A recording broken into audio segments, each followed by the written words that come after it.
yatashangaza watu tunapofika mbinguni, na yale mambo yatashangaza kila mmoja kwa upande wake. Ya kwanza ni kujikuta wewe mwenyewe uko juu, ya pili ni kukosa mtu ambaye ulizani kwamba hawezi kusahau. Kukuta yule ambaye ulizani kwamba hawezi kwenda huko, ni mshangao.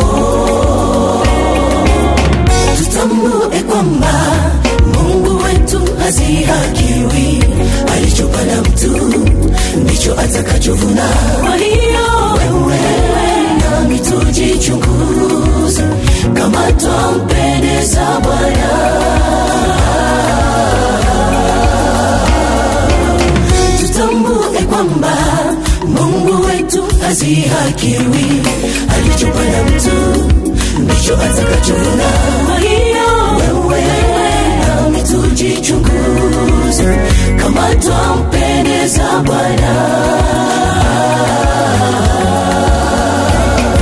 Kuna matendo ya siri ambayo wameyatenda watu wazani Mungu haoni, na yale matendo yataleta kila mmoja mbele ya kiti cha enzi. Siku hiyo vitabu vitakapofunuliwa, majina yakisomwa mbele ya Mungu na wa malaika na mbele ya watu wote.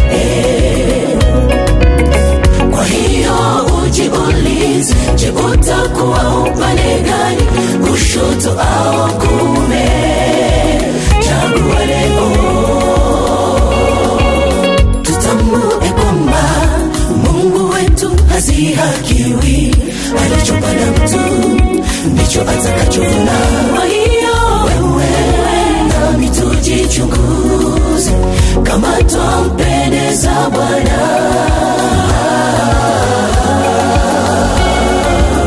Tutambue kwamba Mungu wetu hazihakiwi, alichopanda mtu ndicho atakachovuna.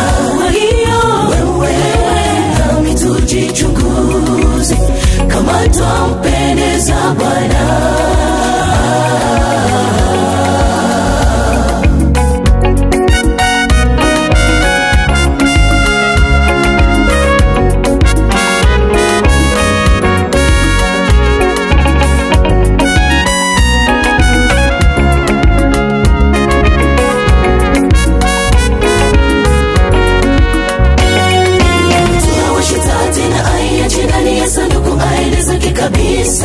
Bali anaiweka kwenye kinara ili kila mtu autazame huo mwanga.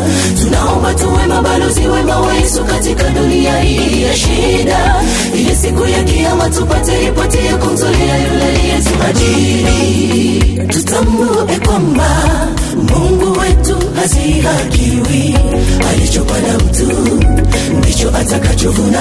Kwa hiyo wewe nami tujichunguze kama twampendeza Bwana. Tutambue kwamba Mungu wetu hazihakiwi, alichopanda mtu ndicho atakachovuna. Kwa hiyo wewe nami tujichunguze kama twampendeza Bwana.